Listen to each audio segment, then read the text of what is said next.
Assalamualaikum warahmatullahi wabarakatuh. Perkenalkan, nama saya Muhammad Akbar Anzarullah dari kelas 11 TKJ 2. Saya di sini ingin mempresentasikan tentang konfigurasi jaringan nirkabel.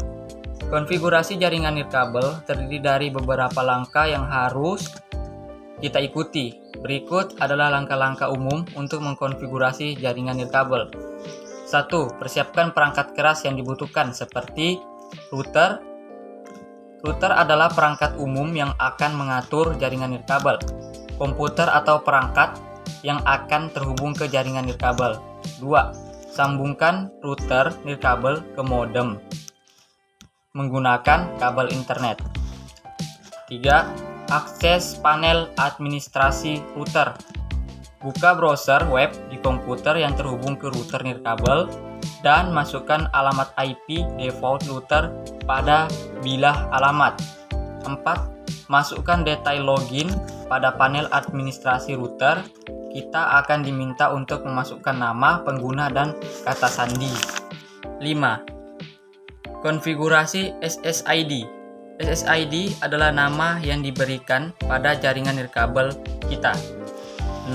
Aktifkan enkripsi. Enkripsi membantu melindungi jaringan nirkabel dari akses yang tidak sah. 7. Konfigurasi pengaturan lainnya di panel administrasi router. Ada beberapa pengaturan jaringan tambahan yang dapat kita konfigurasi seperti mengatur alamat IP dan mengatur DHCP. 8. Simpan pengaturan dan mulai ulang router. Pengertian jaringan nirkabel.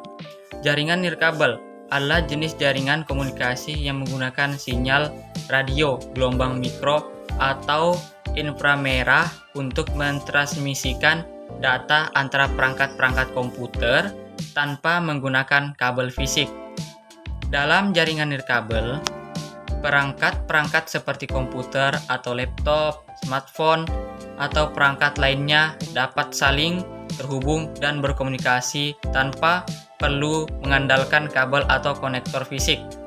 Jaringan nirkabel memungkinkan pengguna untuk berbagi data, akses internet, mencetak dokumen, atau mentransfer file secara nirkabel. Beberapa contoh jaringan nirkabel yang umum digunakan dalam jaringan adalah jaringan Wi-Fi,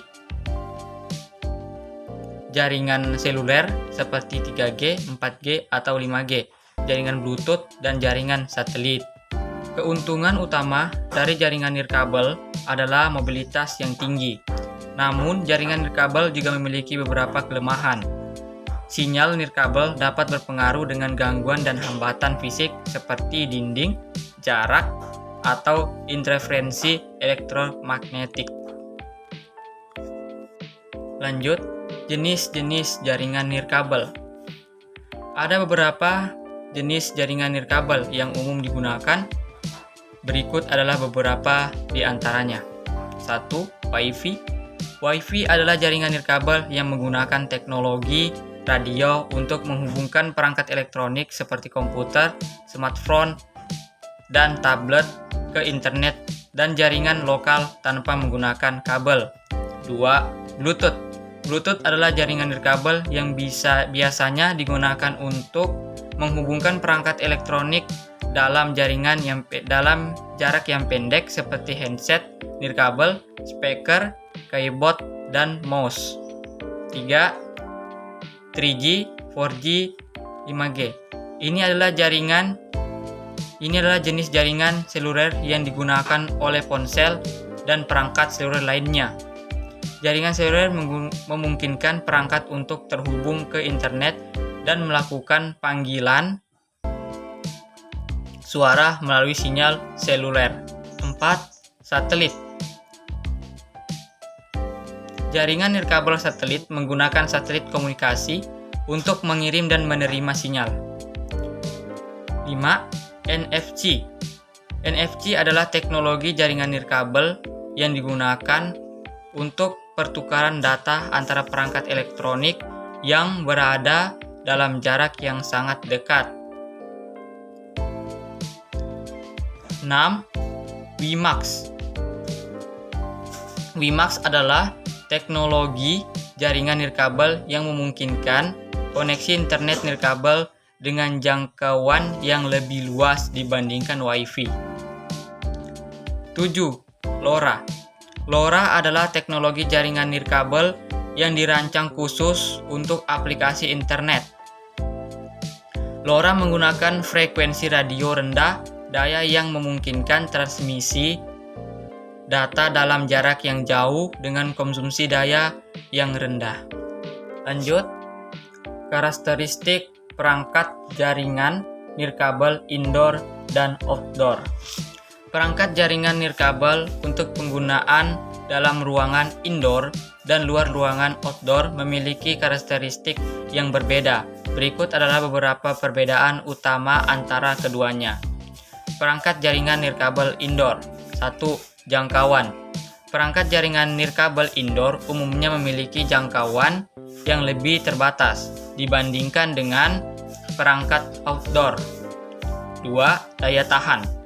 Perangkat indoor biasanya tidak tahan terhadap kondisi cuaca ekstrim atau perubahan suhu yang signifikan. 3. Keamanan. Keamanan dapat menjadi perhatian penting dalam perangkat jaringan nirkabel indoor. 4. Daya listrik. Perangkat indoor biasanya menggunakan daya listrik AC, arus bolak-balik, dari stop kontak. Perangkat jaringan nirkabel outdoor. Jangkauan. Perangkat jaringan nirkabel outdoor dirancang untuk memberikan jangkauan yang lebih luas. 2. Tahan cuaca. Perangkat outdoor didesain agar tahan terhadap kondisi cuaca ekstrim seperti hujan, panas, atau dingin. 3. Kinerja. Perangkat outdoor sering kali memiliki kinerja yang lebih tinggi untuk mengatasi tantangan lingkungan yang lebih luas dan sering kali digunakan dalam jaringan yang lebih padat. 4. Daya listrik. Beberapa perangkat outdoor menggunakan daya listrik AC, tetapi banyak yang dirancang untuk menggunakan daya listrik DC, arus searah, melalui sumber daya seperti panel, surya, atau baterai. Terima kasih. Sekian dari presentasi saya. Jika ada kurang lebihnya, mohon maaf. Wassalamualaikum warahmatullahi wabarakatuh.